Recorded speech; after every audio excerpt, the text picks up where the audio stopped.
Hello, welcome to another episode of Second Act Travel. Come along with me. Embarkation day can either feel smooth and exciting or rushed and stressful. This is exactly how I'm planning my first day on the ship. So a lot of this is based off of what I did on my last cruise and what I'm going to do a little bit differently this time when I board the ship. The first thing that is going to happen is our arrival. We have an 11:30 boarding time, so I'm planning to get to the port for 11 a.m. That should give us enough time to get through the pretty long line of cars that are all coming to the ship at the same time. We're probably one of the most popular boarding times at 11 a.m. I think 10 or 10:30 was the first one. If we get there at 11 a.m., that should give us time to drop our bags off with the porters and start heading through the security line and everything else that we have to get through before we're allowed onto the ship. So hopefully we get on the ship by 11:30, that's the plan.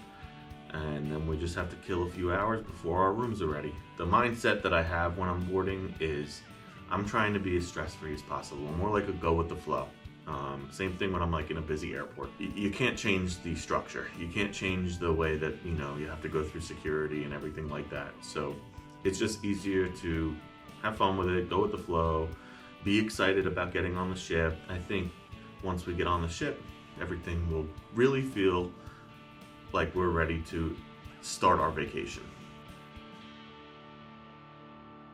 So now that we stepped on the ship, let's talk about the first hour on the ship. Actually, prior to even getting to the port, since we are getting driven up to the port, in the car, we're going to start our muster station on the phone. We're going to go through all the prompts, watch the videos, listen to the horn sound, get all that out of the way so that when we get on the ship, the absolute first thing we're going to do is go straight to our muster station and take care of that. Get that out of the way because everybody has to do it in order for the ship to take off. But if we get it out of the way first, then we don't have to worry about it and we can move on, and then from that moment on start enjoying the ship and our vacation. Then I plan to just walk around a little bit, explore the ship. Jenna has never been on a cruise ship like this, never been on an Oasis class or anything big like this. So I'm kind of going to want to let her lead a little bit and I'll follow and see what she wants to see. I'm pretty familiar based off of Symphony being an Oasis class ship, how similar these two are. But at least this way, she can kind of be in the awe that I was when I was on Symphony. Because honestly, I don't even think I remember Embarkation Day because I was just walking around like with my jaw on the floor. After the first hour, now we're probably going to be pretty hungry and looking for some lunch.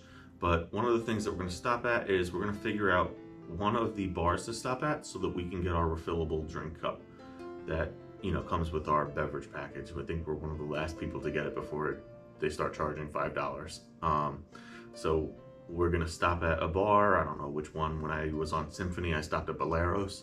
So we'll find out whatever we're closest to, or maybe in our travels in that first hour, we stop at a bar because we want to, have a drink and walk around with a drink during that first hour. That's gonna be on our list, and then we're gonna look for some food. In my opinion, I would like to go to Windjammer. I like seeing all the options that they have out for, the first afternoon and the first buffet of the cruise.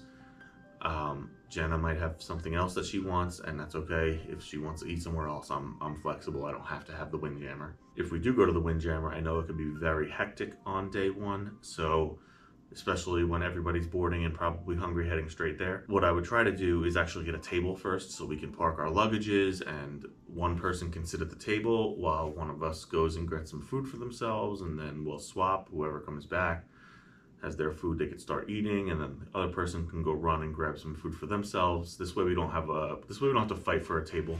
There were plenty of times on Symphony, even though most of the time I was with my family, but like breakfast a lot, I would eat by myself, and I could never get a seat by myself because I'd have to get the food, then go find a seat, and I was just carrying plates and waiting for anyone to get up. And that'll wrap up our lunch, and then hopefully after that, we don't have to wait too much longer for our room to get ready. If we do, we can, do some more exploring, walk around the ship. It is a big ship. There's going to be a lot to see. And I'm sure Jenna's going to be very curious to see every inch of that ship.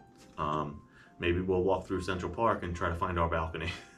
I know usually around 1:30, 2 o'clock, the rooms start to open up and start to get ready. So I'm hoping that around then, that's when the rooms are ready, and then we can jump to our room, go get our C-Pass cards, and then, get into the room and see our room. I know Jenna's going to be excited to see that too, especially now that we have the balcony view.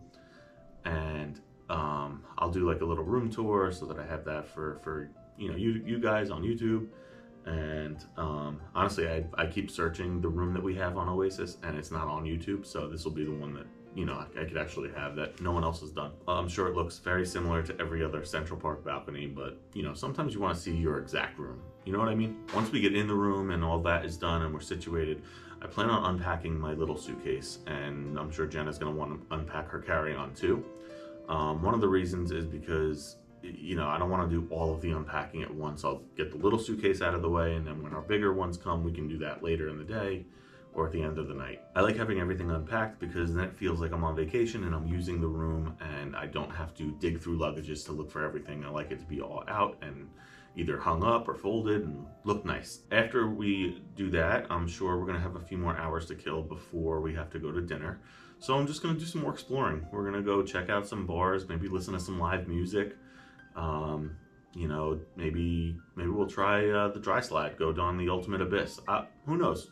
This is kind of where we have a little bit of flexible time and we can do what we want. Maybe we'll head up to the top deck and catch the sail away party and get excited for that and watch us sail underneath the Verrazano Bridge. Maybe we'll just be on the pool deck where the party's happening and enjoy sail away. I'd be part of the party. As it gets closer to like 5:30-ish, then we'll probably head back to our room and get showered up and get ready for the night. We're gonna have dinner at 6:30. That's our my time dining. So that's the next thing we'll be doing after we change and get into nicer clothes. Go to the main dining hall and find out where we're sitting. Jenna's been staring at the menus, so she's very excited. She can't wait to order. And I'm pretty sure they have key lime pie on the first night, so I'm pretty excited for that. Exactly 2 hours after our dining time at 8:30, we have reservations to One Sky, and this is something both Jenna and I really want to see. I absolutely loved Flight on Symphony of the Seas, and this is the equivalent to what Flight was on that ship for this ship. I'm pretty sure that show lasts for 50 minutes, starting at 8:30, so we'll probably be done around 9:30, and then after that, we have the rest of the night to kind of enjoy, have fun. We are on vacation, so from there, I would say we would probably go to, maybe like a karaoke bar or, some live music in one of the places that has live music. I don't know how late we'll stay up on the first night. I know we're gonna be very excited. Trust me, I was there. I was like that on my first cruise when I was on Symphony. Extremely excited. I wanted to be up. I never wanted to sleep because I didn't want to miss anything. The next day is another vacation day and we're at sea, so it's okay. We can get to bed early and maybe get up early and get a nice spot by the pool. On second thought, I think the way we're going to end the night is by watching the balloon drop on the promenade, then probably get some Sorrento's pizza and head back to our cabin. That is my embarkation day strategy. I like to think that it's a good one, and I keep things as stress-free as possible. I don't let anything bother me.